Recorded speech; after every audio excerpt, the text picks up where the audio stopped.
One of the biggest questions I get asked a lot is, how long do I have to use treats to train my dog?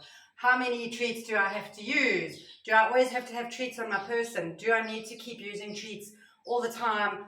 Will I have to go and get treats before my dog will listen to me? There's so many questions around treats. So I want to clear that up. So first of all, your treats are a reward. They are a salary. They are what your dog gets for behaving in the way that you want them to. They're not a bribe, and they shouldn't be part of your training cue. And this is really important. When you start training a dog using rewards, you want them to respond to you and get the reward. That is what the purpose is, right? So you want your dog to come when it's called, and you want your dog to sit, you want your dog to walk nicely on a lead, you want your dog to not do the things that are irritating to you. But what makes it rewarding to your dog? Unfortunately, as awesome as we are as human beings, just being in our presence is generally not enough for most dogs. It's nice, they love us, and they will respond to us, but a pat and a love is not always going to be better and more exciting than other things that they could do, or is rewarding. So food is one of the primary drivers of everything living on earth. It's pretty much why the whole earth continues. Everything's eating something all the time, from insects and plants to animals and people. We're just eating, we consume, and that is really a big driver. We think maybe we are driving for status, but generally, if we don't have food, then we don't care about our car. We would rather go for the food, we'd rather not go hungry. And dogs are pretty much geared to want to have treats and food all the time.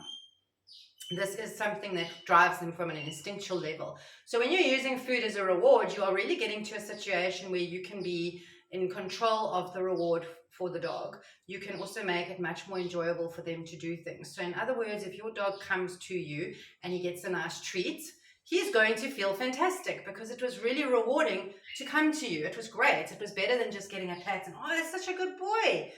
But when you are having to go and get your treat before your dog will respond is where the problem comes in, because then the dog is only responding because they're going to get food and they're not understanding the training that's gone into it.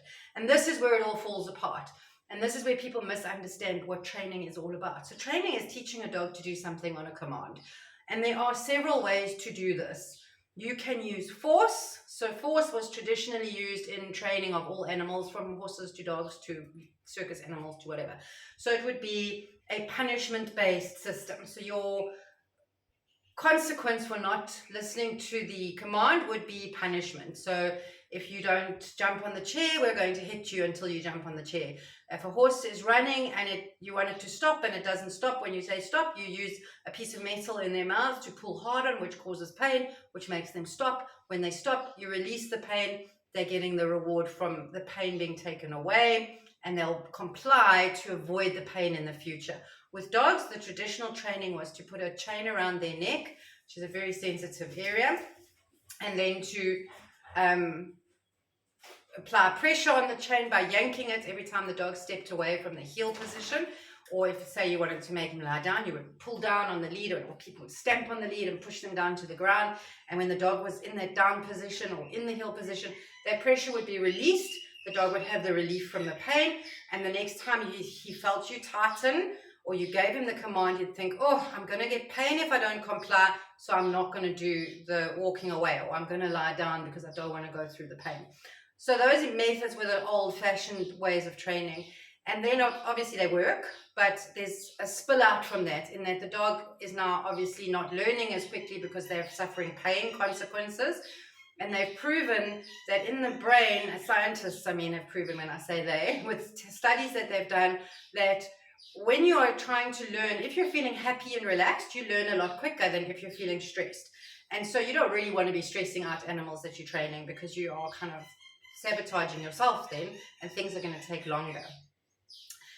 That's number one. Number two, it's just unkind to be causing pain when there are other methods to use that are pain-free. Why would you want to be hurting an animal when there's an option to do it without hurting them? So that's an ethical thing entirely. And obviously there's people who are going to opt for the pain methods and reason it out whatever way they feel comfortable in. But really, that's a decision you have to make as a trainer. Am I going to use pain, or am I going to use kindness? So now when you're using kindness to train, you are going to need to have a reward And so when you're using pain, the reward is released from the pain. When you're using non-pain, the reward is something pleasurable and more pleasurable than what the dog was getting before, which was a situation of no pain. Now you're going to have them in a situation of, well, why must I be in no pain? What am I avoiding? And what you want them to think is, I'm avoiding not getting better treats. I'm not going to get a good reward if I don't respond to those commands. And then once you've got the dog understanding what the command means, you repeat the training and your repetition builds up. Then you have to do your training in different situations and different scenarios with different pressures. So for example, if you are doing a recall and you've got your dog coming to you beautifully at home, then you want to step them up to taking them outside. You first can practice in a familiar outdoor area like your garden. Then you will take them to a place that they're quite used to going out, say for example the street outside your house or your regular dog park, and you'll practice there. Once they've mastered that, you can take them to a totally new place and try and train in that situation. And each time they have successes in those new situations, it betters the prior training. So it builds onto what you've done as your foundation work. If you don't do your foundation work, you're not going to succeed. People always want to move very quickly onto not using treats when they are expecting their dog to be trained. And one is, it takes a really, really, really long time to have your dog proofed to the level where you're just never going to have treats. That's number one. Number two, you need to sit down in your mind and stop thinking of treats as being a bribe or a part of your training. It is simply a reward for good behavior and can be used as freely and as often as you like. It is very different to have to like having to have the treat. So you need to, in your mind, sit there and go, okay, so the treat is the reward, it's the salary, it's how I pay my dog. As you pay them for being your dog by feeding them every day, you're going to give them treats during training. But you don't want to have your treat on you as part of your cue to get the behavior. And this is where we talk about fading the treat reward, fading the lure, all of those terms that I'm going to use during your training. When we stop having the treat on our person or stop using it for every single repetition, because we want the dog to respond to us without having to go into the treat thing. So if you've got a treat bag, a common training mistake is people will go, oh, I'm going to get the treat out my pocket and then I'm going to tell my dog to sit. Now your dog is seeing that whole process. They're seeing you reach for the treat, take it out, hold it in your hand. They'll be sitting already because this is part of your cue to tell them, I want you to do something for me. And I'm just using sit as an example because most dogs sit for treats.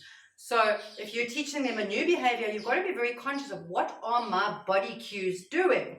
And obviously the recall is my favorite one to start teaching people this, because when you're recalling your dog, they're generally distracted on something else and they're not watching your body language. So it's a great time to be conscious yourself as a handler to go, right, what am I doing with my body? Where are my hands? Where are my treats? Can I call my dog if my treats are over there in a bowl far away from me and get them to still come to me? Because that is the key to getting the behavior perfect. It's got nothing to do with giving the treat afterwards. So you can say to your dog, okay, I'm going to stand like this and I'm going to say sit. If your dog doesn't sit straight away to that word, your dog hasn't learned the word sit. They've only learned sit as the command. And so if you do this silently without saying a word, you'll see your dog will sit. So you've taught them the whole body language cue. And this is where it gets really tricky. And this is why people say, oh, my dog won't listen to me when I don't have the treat. It's not that. It's because you are adding that cue into your training. So you are sitting there going, this is the whole command that I'm giving you to sit. And we're probably saying the word at the wrong time. So we're going to work a lot on that, getting your body language right and practicing with your treats off your person so that they're far away from you, so that you're not using that as part of your cue to get your dog to respond, because then they'll look at you and they'll go, but that's not my sit command.